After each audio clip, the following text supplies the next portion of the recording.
નમસ્કાર મિત્રો, જ્ઞાન સાધનામાં તમારું હાર્દિક સ્વાગત છે। મિત્રો, આજે આપણે આ વિડીયોની અંદર કહી શકાય કે ગુજરાતી મોક ટેસ્ટ 4 ની અંદર આપણે આજે બધા જ એનું સોલ્યુશન આજે આપણે એનું જોવાના છીએ, રાઈટ।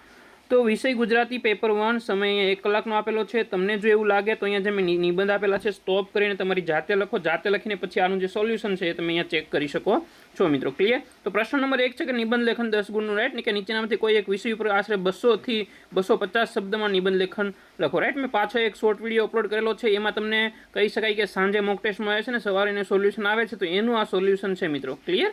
કારણ કે થોડીક પ્રોબ્લેમના કારણે હું આ સોલ્યુશન થોડુંક લેટ આપું છું એટલા માટે। ક્લિયર? તો ધ્યાન દઈને જોજો। પહેલો જ નિબંધ છે શિક્ષણમાં ટેકનોલોજીનો વધતો ઉપયોગ, લાભ અને પડકાર। આધુનિક યુગમાં ટેકનોલોજીના માનવ જીવનના દરેક ક્ષેત્રમાં પરિવર્તન લાવી રહી છે। શિક્ષણ ક્ષેત્રે પણ તેનાથી અસ્પર્શતી નથી। આજે smart classroom, digital board, online શિક્ષણ, ઈ બુક્સ, શૈક્ષણિક એપ્સ અને કૃત્રિમ બુદ્ધિમત્તા જેવી ટેકનોલોજીએ શિક્ષણને વધુ સરળ, રસપ્રદ અને અસરકારક બનાવ્યું છે। તેથી શિક્ષણમાં ટેકનોલોજીનો ઉપયોગમાં સતત વધી રહ્યો છે। ટેકનોલોજીનો અનેક લાભો છે। વિદ્યાર્થીઓ કોઈ પણ સમયે અને કોઈ પણ સ્થળેથી અભ્યાસ કરી શકે છે। મુશ્કેલી વિષયોને વિડીયો, એનિમેશન અને પ્રયોગો દ્વારા સરળતાથી સમજી શકાય છે।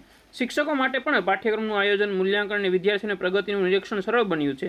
ડિજિટલ લાઇબ્રેરી, ઓનલાઈન પરીક્ષા અને વર્ચ્યુઅલ ક્લાસ દ્વારા સમય તથા ખર્ચ બંનેમાં બચત થાય છે। ટેકનોલોજી વિદ્યાર્થીઓમાં સ્વ અધ્યયનની ટેવ વિકસાવે છે અને વૈશ્વિક જ્ઞાન સુધી પહોંચવાનું સરળ બનાવે છે મિત્રો, રાઈટ। તો આવું તમે લખી શકો છો। નેક્સ્ટ જોઈએ। પરંતુ ટેકનોલોજીના કેટલાક પડકારો પણ છે। ઇન્ટરનેટ અને મોબાઈલનો અતિરેક ઉપયોગ વિદ્યાર્થીઓમાં એકાગ્રતાનો અભાવ, સમયનો બગાડ અને સોશિયલ મીડિયાનું વ્યસન વધારી શકે છે। તમામ વિદ્યાર્થીઓના સમાન ડિજિટલ સાધનો અને ઇન્ટરનેટ ઉપલબ્ધિ હોતી નથી, એટલે કે બધા આર્થિક રીતે સદ્ધર ના હોય, એની પાસે ના હોય, રાઈટ, જેના કારણે ડિજિટલ અસમાનતા ઊભી થાય છે। ઉપરાંત ઓનલાઈન શિક્ષણમાં માનવીય સંપર્ક, મૂલ્ય શિક્ષણ અને સામાજિક કૌશલ્યનો વિકાસ મર્યાદિત રહે છે। સાયબર સુરક્ષા અને વ્યક્તિગત માહિતીની ગોપનીયતા પણ મહત્વનો પ્રશ્ન છે મિત્રો। આથી ટેકનોલોજીને શિક્ષણનો વિકલ્પ નહીં પરંતુ સહાયક સાધન તરીકે ઉપયોગમાં લેવી જોઈએ। શિક્ષકો, વિદ્યાર્થી અને વાલીઓએ ટેકનોલોજીનો જવાબદારીપૂર્વક અને સંતુલિત ઉપયોગ કરવો જરૂરી છે મિત્રો। તો યોગ્ય માર્ગદર્શન, ડિજિટલ સાક્ષરતા અને નૈતિક મૂલ્યો સાથે ટેકનોલોજીનો ઉપયોગ કરવામાં આવે તો શિક્ષણ વધુ ગુણવત્તાયુક્ત, સર્વસમાવેશક અને ભવિષ્યલક્ષી બની શકે છે। તેથી ટેકનોલોજીનો સમજદારીપૂર્વક ઉપયોગ આજના શિક્ષણની અનિવાર્યતા છે મિત્રો। ખાસ યાદ રાખજો મિત્રો, કોઈ પણ તમે પડકાર બાબતે લાભ અથવા ગેરલાભનો નિબંધ પૂછે તો એમાં સોલ્યુશન વગર મિત્રો તમારો નિબંધ હોવો ના જોઈએ, ખાસ તમારે યાદ રાખી લેવાનું છે। ક્લિયર? સોલ્યુશન વગર તમારો નિબંધ હોવો જોઈએ નહીં। ક્લિયર? ચલો નેક્સ્ટ આપણે જોઈએ ભારતીય સંસ્કૃતિ અને આધુનિકતા, સંતુલનની જરૂરિયાત। ભારત વિશ્વની સૌથી પ્રાચીન અને સમૃદ્ધ સંસ્કૃતિ ધરાવતો દેશ છે। હજારો વર્ષોથી ભારતીય સંસ્કૃતિએ માનવતાવાદી, સહિષ્ણુતા, આધ્યાત્મિક સંસ્કાર અને પરિવાર અવસ્થાના મૂલ્યોને જાળવી રાખ્યા છે। બીજી તરફ આધુનિકતાએ વિજ્ઞાન, ટેકનોલોજી, શિક્ષણ અને જીવનશૈલીને અદ્ભુત પરિવર્તનો લાવ્યું છે। આજના સમયમાં વિકાસ માટે આધુનિકતા જરૂરી છે, પરંતુ પોતાની સંસ્કૃતિથી દૂર થવું યોગ્ય નથી। તેથી ભારતીય સંસ્કૃતિ અને આધુનિકતા વચ્ચે સંતુલન જાળવવું સમયની માંગ છે મિત્રો। ભારતીય સંસ્કૃતિ આપણને વસુધૈવ કુટુંબકમ, સત્ય, અહિંસા, વડીલો, આદર અને સહઅસ્તિત્વ જેવા મૂલ્યો શીખવે છે। સંયુક્ત પરિવાર, તહેવારો, પરંપરાઓ અને આધ્યાત્મિક વિચારધારા સમાજને એકતા અને નૈતિકતા તરફ દોરી જાય છે। આ મૂલ્યો આપણા વ્યક્તિત્વને ઘડવામાં પણ મિત્રો મહત્વની ભૂમિકા ભજવે છે। તો અહીંયા જો પ્રસ્તાવના પણ સરસ રીતે છે અને જે કંઈ સંસ્કૃતિ વિશે વાતચીત, પહેલો પેરેગ્રાફ સરસ મજાનો અહીંયા મેં લખેલો છે। નેક્સ્ટ વાતચીત કરીએ કે બીજી તરફ આધુનિકતા શિક્ષણ, આરોગ્ય, સંચાર અને ટેકનોલોજીના ક્ષેત્રમાં નવી તકો ઊભી કરી છે। ડિજિટલ યુગે વિશ્વને નજીક લાવ્યું છે અને વૈજ્ઞાનિક દ્રષ્ટિકોણ વિકાસ કર્યો છે। મહિલાઓનું સશક્તિકરણ, નવીનતા અને વૈશ્વિક સ્પર્ધામાં આગળ વધવા માટે આધુનિકતા અનિવાર્ય છે, પરંતુ અંધાનુકરણ કારણે પશ્ચિમી સંસ્કૃતિનું વધતું પ્રભુત્વ, પરિવાર મૂલ્યોમાં ઘટાડો, ભૌતિકવાદી અને નૈતિક મૂલ્યોનું ક્ષય જેવી સમસ્યાઓ પણ ઊભી થાય છે, રાઈટ। હવે સમસ્યા છે તેનું સોલ્યુશન આપણે દેવું પડશે। તો અત્યારે જરૂર એ છે કે આપણે આધુનિકતાને સ્વીકારીએ પરંતુ પોતાની સાંસ્કૃતિક ઓળખ ગુમાવ્યા વગર ટેકનોલોજીનો ઉપયોગ કરીએ, પરંતુ માનવ મૂલ્યોને જાળવી રાખવું જરૂરી છે મિત્રો। વૈશ્વિક વિચારધારાને અપનાવીએ પરંતુ ભારતીય પરંપરા, સંસ્કારો, ગૌરવ પણ જાળવીએ। શિક્ષણ દ્વારા યુવા પેઢીમાં સંસ્કાર અને વૈજ્ઞાનિક દ્રષ્ટિકોણ બંનેનો વિકાસ કરવો જરૂરી છે મિત્રો। આમ ભારતીય સંસ્કૃતિ, આધુનિકતા એકબીજાના વિરોધી નથી પરંતુ પરસ્પર પૂરક બની શકે છે। વિકાસ અને સંસ્કારનું સમન્વય જ રાષ્ટ્રના ઉજ્જવળ ભવિષ્યની સાચી દિશા છે મિત્રો। જો નિબંધ માત્ર ને માત્ર તમને ખબર છે, રાઈટ, કે કેટલા 200 થી 250 શબ્દમાં લખવાનો છે, તો વધારે લખવાનો પ્રયત્ન ના કરતો। સચોટ રીતે મેક્સિમમ તમે 275 થી 300 સુધી જાઓ તો ઠીક છે, પણ વધારે લખવાનો પ્રયત્ન ના કરતા। 2 અથવા તો કહી શકાય ને કે 2.5 પેજ, 2 અથવા તો શું કરવાનું છે મિત્રો, 2.5 પેજ જ લખવાના છે। એનાથી વધારે નિબંધ થવો જોઈએ નહીં, કારણ કે તો તમારો ટાઈમ વેસ્ટ થશે।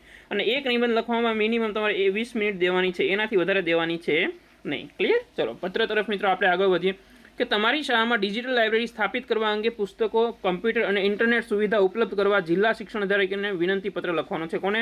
જિલ્લા શિક્ષણ અધિકારીને. રાઈટ. તો અહીંયા આપણે લખી શકીએ. રાઈટ. હું કોઈ પણ નામ લખી શકું છું. રાઈટ. હું સમજી લો એક સ્કૂલનો આચાર્યને ધ્યાનમાં રાખીને લખું છું, તો અહીંયા લખી નાખું છું. રાઈટ. કે પ ફ બ શાળાના આચાર્ય. ક્લિયર. અને અહીંયા હું લખી નાખું છું સરનામું હરોળ 1. રાઈટ. સરનામું હરોળ 1 અને સરનામું હરોળ 2. રાઈટ. અને અહીંયા આપણે શું લખી નાખવાની છે મિત્રો? તારીખ. પછી અહીંયાથી ચાલુ કરવાનું છે પ્રતિથી મિત્રો. ક્લિયર. પ્રતિ જિલ્લા શિક્ષણ અધિકારી શ્રી, જિલ્લા શિક્ષણ કચેરી. અહીંયા જે પણ તમે લખી છો ક ખ ગ, અથવા તો અહીંયા લખી નાખવાનું છે સરનામું હરોળ 1. વિષય શું છે કે શાળામાં ડિજિટલ લાઇબ્રેરી સ્થાપિત કરવા માટે પુસ્તકો, કમ્પ્યુટર અને ઇન્ટરનેટની સુવિધા ઉપલબ્ધ કરવા બાબત. મિત્રો વિષય જેટલો એટલો બધો લખવું જરૂરી નથી. શક્ય બને એટલે વિષયને શોર્ટમાં લખવાનો પ્રયત્ન કરો. રાઈટ. ચલો નેક્સ્ટ જોઈએ. માનનીય સાહેબ શ્રી, સવિની જણાવવાનું કે અમારી શાળાના વિદ્યાર્થીઓને વાંચનની અભિરુચિ વિકસે, ડિજિટલ શિક્ષણને પ્રોત્સાહન મળે અને નવી રાષ્ટ્રીય શિક્ષણ નીતિના ઉદ્દેશોને અસરકારક રીતે અમલમાં મૂકી શકાય તે માટે અમારી શાળામાં ડિજિટલ લાઇબ્રેરી સ્થાપિત કરવાની જરૂરિયાત છે. હાલમાં અમારી શાળામાં પૂરતા સંદર્ભ પુસ્તકો, કમ્પ્યુટર તેમજ ઝડપી ઇન્ટરનેટની સુવિધા ઉપલબ્ધ નથી. જો આ સુવિધાઓ ઉપલબ્ધ કરવામાં આવે તો વિદ્યાર્થીઓ ઈ બુક્સ, ડિજિટલ સામયિક, શૈક્ષણિક વિડીયો, ઓનલાઈન અભ્યાસ સામગ્રી તથા વિવિધ સ્પર્ધાત્મક પરીક્ષાઓની તૈયારીની સરળતા કરી શકે. સાથે શિક્ષકો પણ આધુનિક શિક્ષણ પદ્ધતિનો વધુ અસરકારક ઉપયોગ કરી શકે છે. આથી આપને નમ્ર વિનંતી છે કે અમારી શાળામાં ડિજિટલ લાઇબ્રેરી સ્થાપિત કરવા માટે જરૂરી પુસ્તકો, કમ્પ્યુટર, પ્રોજેક્ટ અને ઉચ્ચ ગતિના ઇન્ટરનેટ સુવિધા ઉપલબ્ધ કરાવવા જરૂરી છે. કાર્યવાહી કરતા વિનંતી છે કે આપના સહયોગથી વિદ્યાર્થીઓના શૈક્ષણિક વિકાસમાં નોંધપાત્ર વધારો થશે. આપ શ્રી અમારી વિનંતીને સહાનુભૂતિપૂર્વક ધ્યાનમાં લઈ જરૂરી કાર્યવાહી કરશો તેવી આશા રાખીએ છીએ. આપ અહીંયા લખી નાખવાનું છે. રાઈટ. કે આપનો વિશ્વાસ જે પણ હોય તે. ક્લિયર. ચલો નેક્સ્ટ આપણું સંક્ષેપીકરણ જોઈએ કે આજના યુગમાં પર્યાવરણ પ્રદૂષણ એક ગંભીર સમસ્યા બની ગઈ છે. હવા, પાણી, જમીનનું પ્રદૂષણ માનવીય અને પ્રાણીઓ સ્વાસ્થ્ય માટે જોખમરૂપ છે. ઔદ્યોગિક વિકાસ, વાહનોની વધતી સંખ્યા અને પ્લાસ્ટિકનો અતિરેક ઉપયોગ પ્રદૂષણના મુખ્ય કારણો છે. વૃક્ષોની કાપણી પણ પર્યાવરણીય સંતુલનને ખલેલ પહોંચાડે છે. આ સમસ્યાનો ઉકેલ મેળવવા માટે વૃક્ષારોપણ, સ્વસ્થ ઉર્જાનો ઉપયોગ અને પ્લાસ્ટિકના ઉપયોગ માટે ઘટાડો કરવો જરૂરી છે. સરકાર અને નાગરિકો બંને મળીને પર્યાવરણ સંરક્ષણ માટે સ્વપ્રયત્ન કરવો જોઈએ. મિત્રો પર્યાવરણ બાબતે છે તો આપણે અહીંયા લખી નાખીએ ટાઇટલ કે પર્યાવરણ સંરક્ષણની આવશ્યકતા. મિત્રો કહી શકાય કે તમારા પરીક્ષામાં એવું ટાઇટલ નહીં હોય કે ભાઈ શીર્ષક ફરજિયાત તમારે આપવું જ. રાઈટ. એવું ટાઇટલ એવી સૂચના હશે નહીં. સમય મળે તો આપી દેવું, ના સમય મળે તો ના આપવું. ક્લિયર. સૂચના મુજબ પાલન કરવું. તો એનું શીર્ષક આપણે એનું સંક્ષેપીકરણ 1/3 કરીએ તો આજના સમયમાં પર્યાવરણ પ્રદૂષણ સમસ્યા છે. હવા, પાણી, જમીન પ્રદૂષણ માનવ જીવન માટે જોખમી છે. ઔદ્યોગિકરણ, વધતા વાહનો, પ્લાસ્ટિકનો અતિરિક્ત ઉપયોગ અને વૃક્ષોની કાપણી તેના મુખ્ય કારણ છે. વૃક્ષારોપણ, સ્વસ્થ ઉર્જાનો ઉપયોગ અને પ્લાસ્ટિક ઘટાડો કરીને સમસ્યાનો ઉકેલ મેળવી શકાય છે. સરકાર અને નાગરિકોએ પણ સંયુક્ત પ્રયાસો કરવા જોઈએ. મિત્રો આખો ફકરો વંચાઈ જાય ને તમે તમારા શબ્દોમાં સંક્ષેપીકરણ લખી નાખો. તમે જે સમજીએ અહીંયા સારાંશ આપી દો ને એટલે એ તમારું સંક્ષેપીકરણ થઈ ગયું. ક્લિયર. હવે આપણે ચર્ચાપત્રની વાતચીત કરીએ. ખૂબ જ ઇમ્પોર્ટન્ટ અને પૂછાઈ શકે એવું કે રમતગમત અભ્યાસ જેટલું જ મહત્વ ધરાવે છે. રાઈટ. એટલે રમતગમત છે કોના જેટલું મહત્વ ધરાવે છે તો કે અભ્યાસ જેટલું. તો શિક્ષણવિદ એક લખી રહ્યા છે અહીંયા નામ પણ અબક ટાઈપિંગ મિસ્ટેક છે. રાઈટ. એટલે અહીંયા લખી નાખું છું આપણે અબક શિક્ષણવિદ, સરનામું રોડ 1, સરનામું રોડ 2, તારીખ 26 જૂન 2026. શક્ય બને તો મિત્રો આંકડાઓ છે ગુજરાતીમાં લખો જે રીતે મેં અહીંયા લખ્યા એ રીતે. પ્રતિ તંત્રીસી તથદ સમાચારપત્ર, સરનામું રોડ 1.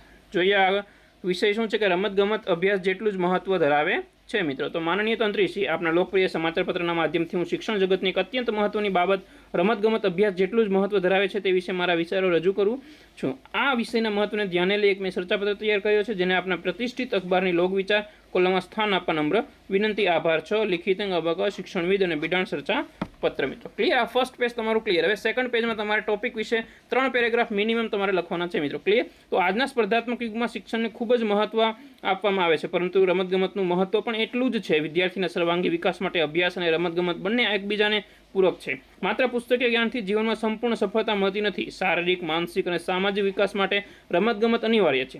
રમતગમતથી શરીર તંદુરસ્ત રહે છે અને રોગ પ્રતિકારક શક્તિ વધે છે. મન પ્રસન્ન રહે છે. નિયમિત રમતગમત કરનાર વિદ્યાર્થીમાં આત્મવિશ્વાસ, નેતૃત્વ, શિસ્ત, સમયપાલન, સહકાર અને નિર્ણય શક્તિ જેવા ગુણોનો વિકાસ થાય છે. ટીમ રમત દ્વારા સહભાગિતા અને જવાબદારીના ભાવના પણ વિકસે છે. રમતગમત વિદ્યાર્થીને જીત, હાર અને બંનેને સમાન ભાવનાથી સ્વીકારવાની પ્રેરણા આપે છે. નવી રાષ્ટ્રીય શિક્ષણ નીતિ 2020માં પણ રમતગમત શિક્ષણનો અભિન્ન ભાગ માનવામાં આવ્યો છે. શાળાઓમાં રમતોત્સવ, યોગ, કસરત અને વિવિધ સ્પર્ધાત્મક પરીક્ષાનું આયોજન કરીને વિદ્યાર્થીઓને રમતગમત તરફ પ્રોત્સાહિત કરવામાં આવે છે. આ પ્રવૃત્તિઓ વિદ્યાર્થીઓમાં તંદુરસ્ત સ્પર્ધાત્મક ભાવના વિકસાવે છે. નિષ્કર્ષ રૂપે કહી શકાય કે રમતગમત અને અભ્યાસ બંને જીવનના બે મહત્વપૂર્ણ આધારસ્તંભ છે. અભ્યાસ વ્યક્તિને જ્ઞાન આપે છે, જ્યારે રમતગમત તેને સ્વસ્થ શરીર, મજબૂત મન અને સારા વ્યક્તિત્વથી સમૃદ્ધ બનાવે છે. તેથી દરેક વિદ્યાર્થી સમયનું યોગ્ય આયોજન કરીને અભ્યાસની સાથે રમતગમતને પણ સમાન મહત્વ આપવું જોઈએ. ત્યારે જ આ સાચા અર્થમાં સર્વાંગી વિકાસ કહી શકાય. મિત્રો, અહીંયા તમારી કહી શકાય કે મોક ટેસ્ટ 4 પૂરી થાય છે. રાઈટ, આનું જે કંઈ પીડીએફ છે, સોલ્યુશન છે, રાઈટ, એ આપણી જે ટેલિગ્રામ ચેનલ છે મિત્રો, રાઈટ, એ ટેલિગ્રામ ચેનલમાં જોઈન્ટ થવાનું ભૂલતા નહીં. રાઈટ, ટેટ બાય જ્ઞાન સાધન એવું ટાઇટલ છે, અને સાથે સાથે આ ડિસ્ક્રિપ્શનમાં એ ટેલિગ્રામની લિંક આપેલી છે મિત્રો. ક્લિયર?